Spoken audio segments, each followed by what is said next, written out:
Ever feel like you're always chasing enough? Like enough time, enough money, enough success. It's easy to get stuck in that cycle, right?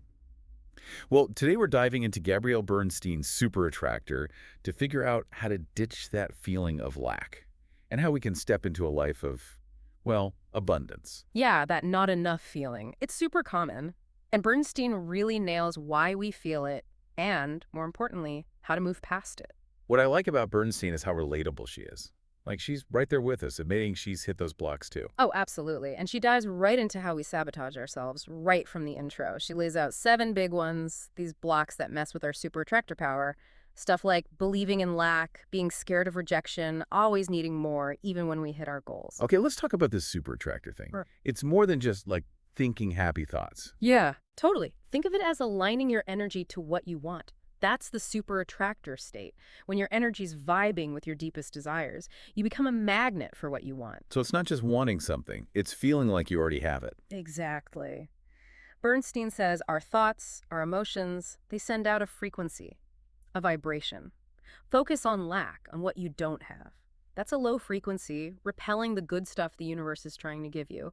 But cultivate joy, gratitude, feeling worthy. That ups your vibration, makes you a match for the good stuff.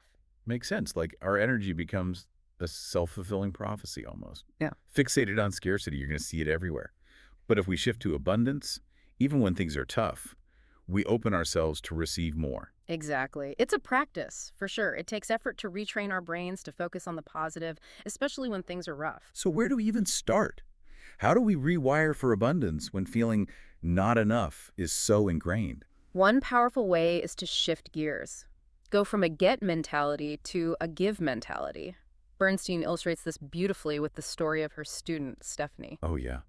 The workshop where only one person showed up. It's like Yep. the perfect example of how our initial reaction can either make the lack worse or open us up to something even better. Exactly. Stephanie could have easily spiraled into disappointment, frustration, but she flipped the script, chose to give her best to that one person, and boom, magic. Tell me more. What happened? Why was that so big for Stephanie? Well, she shifted from, ugh, not enough people at my workshop to, how can I make this awesome for the person who I is here? She aligned with a bigger purpose, let go of controlling the outcome, and chose to just serve. It's so powerful. So by letting go of needing a certain outcome, that get thing, Stephanie was open to receiving something way more meaningful. But how does that relate to attracting abundance in like other areas of life? Bernstein would say Stephanie's experience is a perfect example of how service, generosity, they raise our vibration. Yeah. And that lets abundance flow more freely. Like the saying, the more you give, the more you receive.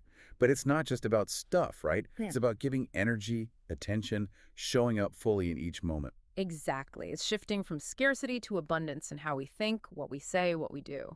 So how can our listeners start living this give mentality? What are some small steps to shift energy and welcome in more abundance? Awesome question. That's something Bernstein tackles head on with her universal abundance method. It's full of practices to cultivate an abundance mindset. Okay, let's map out this method. What's the first stop on our journey to abundance? It's a practical roadmap for sure, for shifting that energy, getting in the flow of abundance, Okay, I'm ready to map it out. First stop on this abundance journey. protecting your desires. That's got to come first. Protecting them. How do we actually do that? It's about being picky. Not picky in a bad way, but with your energy. Especially when something's new, you're just starting to manifest it. Bernstein's big on being careful who you tell your dreams to. Ah, so like creating a little safe space for those desires before they're strong enough to handle any negativity. Exactly. It's not about keeping secrets, but being choosy. Surround yourself with cheerleaders, the people who lift those dreams up, especially when they're still fragile. That's such a good point. Yeah. It's like planting a seed, right? You wouldn't keep digging it up to see if it's sprouted yet. You got to give it time, the right conditions. Perfect analogy. And speaking of giving, that's our next step in the universal abundance method. Yeah. Shifting from get to give. Right, like Stephanie's story. We're focusing on being of service, on what we can contribute, not just on what we're getting. And this isn't just being like altruistic, it's recognizing the universe has this reciprocity thing going on. The more we give, the more we open up to receiving. I love that. We're priming the abundance pump by putting good out there. But what about those times when you're really stuck, feeling that lack strongly? What can we do to shift the energy? Bernstein, she gives us a ton of techniques. And they're not complicated, thankfully. Things like practicing gratitude, getting out in nature, moving your body, good music, beauty around you. Might seem small, but man, they make a difference to our energy. So easy to brush off those simple joys, right? Think they're frivolous. But they're key to this abundance mindset. Like Bernstein says, feeling good is the pathway to receiving. Love that. And here's another one from her that throws people. Wanting more for others. Okay, yeah, that one always kind of trips me up. How does me wanting good things for other people help me attract abundance? Doesn't it just highlight what I'm lacking? Seems counterintuitive, I know. But Bernstein says when we celebrate other people's wins, truly feel happy for them, that shifts us to an abundance vibration. Instead of seeing it as a zero-sum game, like their win is my loss, we see it as proof there's enough to go around for everyone. Exactly. Abundance isn't finite. It's not a pie with only so many slices. Someone else's success, it doesn't take away from ours. If anything, it makes the possibilities bigger. Love that reframing. But honestly, it's got to take practice to live that way, right? Especially in our culture. It's all about competition, comparison. Oh, for sure. And that's why Bernstein's big on being aware of those blocks, keeping us stuck in scarcity. Remember those 7 we talked about? Let's break them down a bit, see how they pop up in our lives. Yes. Unpack those blocks. I know I've experienced a bunch of them. Okay, so number 1, believing in lack. Basically, this means thinking there's not enough to go around. Money, love, success, whatever it is. This belief, it turns into that scarcity mindset. Always worried about missing out, not having enough. Right. Like you got to hoard resources, whether it's actual money or opportunities. We're so busy focusing on what we don't have that we miss the abundance already here. And that fear-based thinking, it leads right into block number 2, fearing rejection. When we believe in lack, we don't want to put ourselves out there. Take risks, go for what we want, because we're terrified of being rejected, failing, not being good enough. That little voice of self-doubt, right? Telling us we're not worthy of receiving good stuff. Exactly. And that fear of rejection, it can also show up as block number 3, needing to win, even if it kills the fun. Oh man, this one's big for me. I get so laser focused on achieving the goal, I forget to actually enjoy the process. Right. You're so fixated on the outcome, on being right or successful, that you miss the joy of getting there. It's like we're too busy proving ourselves to have fun. Okay, so we've got believing in lack, fearing rejection, needing to win instead of having fun. What else does Bernstein say is holding us back? Number 4 is a cousin of the first one, thinking there's not enough to go around. This is that belief that if someone ELC wins, we automatically lose, which just fuels competition and comparison. And guarantees you'll never be satisfied. You're always looking over your shoulder, comparing yourself to everyone else, feeling jealous, feeling inadequate. And that brings us to number 5, which you touched on, comparison. Such an easy trap to fall into these days, right? With social media and all. Everyone's showing you this curated version of their life. It's like this constant message of not enough, not thin enough, not rich enough, not successful enough.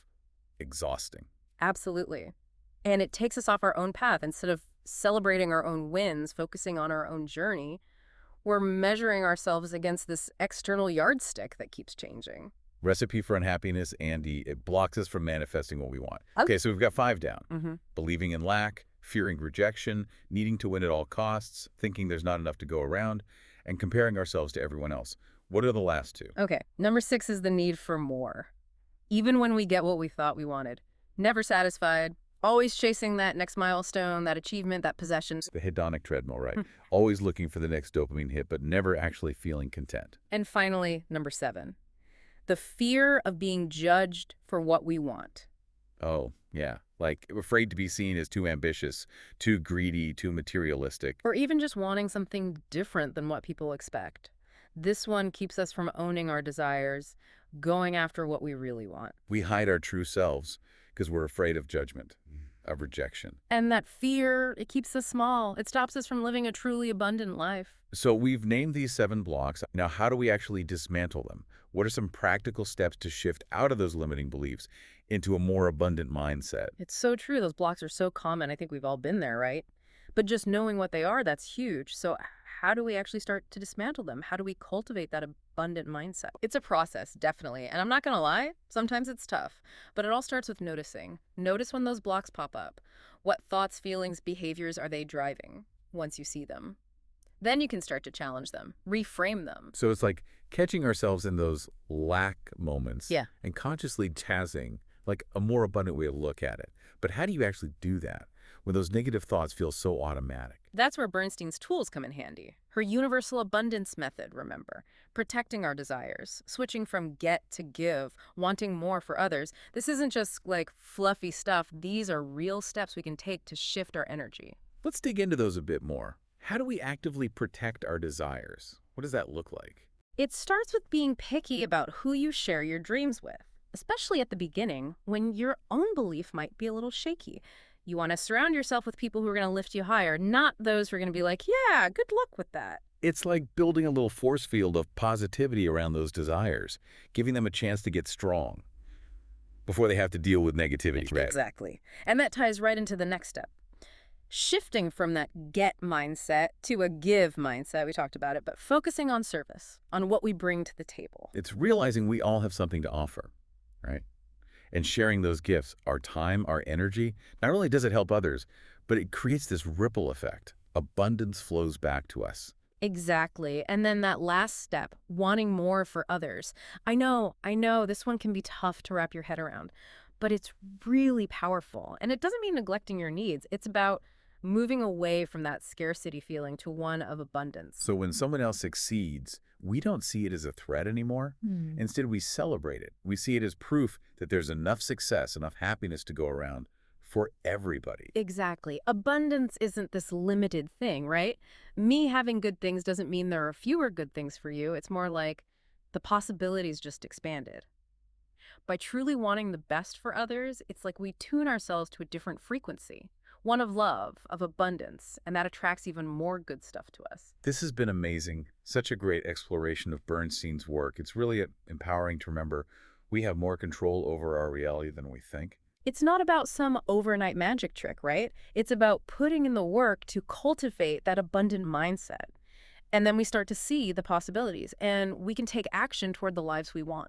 It all comes back to energy, right? Raising our vibration, getting in sync with the flow of abundance that's already out there. Yeah. If you had to pick just one thing for our listeners to take away, what would it be? Don't feel bad about feeling good. Joy, gratitude, love, these aren't selfish things. They're essential. When you make those a priority, your vibration rises. You become a magnet for all the good stuff the universe wants to give you. So go out there and do something that makes you happy. I love that. Such a good note to end on. Thanks for joining us for this deep dive into Gabrielle Bernstein's Super Attractor. We hope you've gotten some good insights, some tools to build a life full of abundance. Until next time, keep those vibes high.